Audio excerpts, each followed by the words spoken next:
Well, the United Kingdom's Minister for Africa, Vicky Ford, is in the country today. It's to reaffirm the ongoing commitment between South Africa and Britain on issues related to youth unemployment, renewable energy initiatives, among others.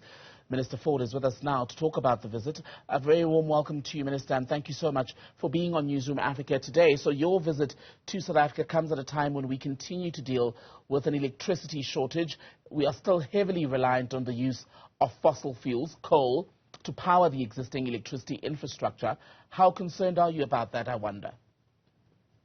Well, obviously the UK is a very, very long-standing friend and partner of South Africa, and obviously we're very concerned about the situation with South Africa's energy network, which is impacting on its entire economy, on jobs and opportunity investment. The UK is the largest source of foreign direct investment into South Africa, and we all want to keep it that way. I want to see more investment coming, therefore more jobs, more opportunities, and key to that is getting a more sustainable and reliable energy network that is fit for the future. But the reality, though, is that renewables, which are touted as the future and the solution if we hope to save the planet from any further damage, don't appear to be plugging the hole as they should, as recently made evident by the energy crisis in Europe, especially on the back of the Russian invasion of Ukraine.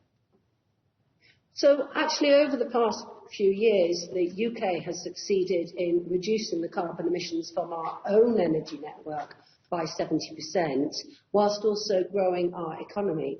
And we see this as a time to increase our investment in carbon-free energy sources, including renewables, because that gives us energy security and stability for the future.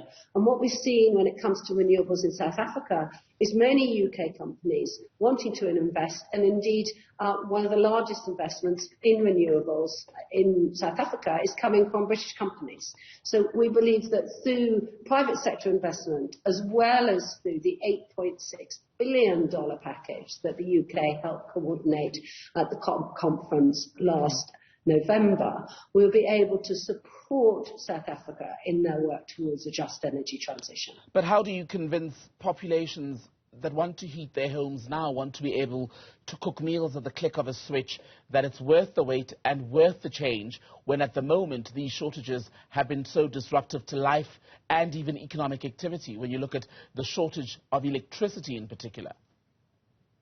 Absolutely. So one needs to be bringing on new sources of energy and improving as well South Africa's transmission network.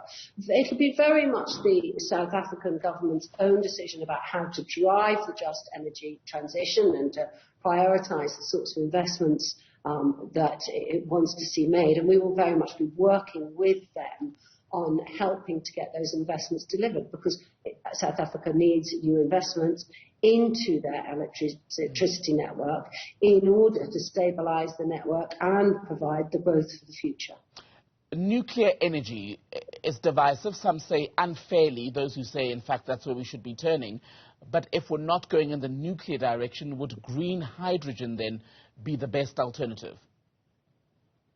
Well, obviously, as I said, it'll be South Africa's decisions as to which energy mixes they want to use as they go through the just energy transition. And the green hydrogen is, of course, a very exciting option.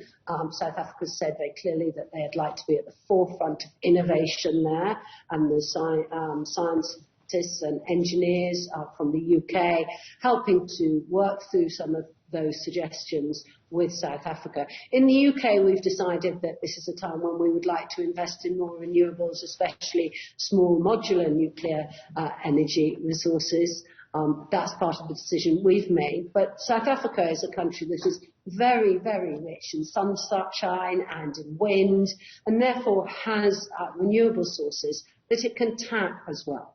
So your country, the United Kingdom, is now waiting for the departure of the current Prime Minister, Boris Johnson, who announced his resignation just last week. There have been international commitments made as far as helping South Africa's transition as far as energy is concerned. Among them, I think it was $1 billion from the Americans. Should we expect there to be a change on that front with a new leadership for the Conservative Party now coming in, at least in the form of a new Prime Minister? So the UK has committed $1.8 billion towards the just energy transition, and that commitment stands. Do we need more? Can we get more from the UK?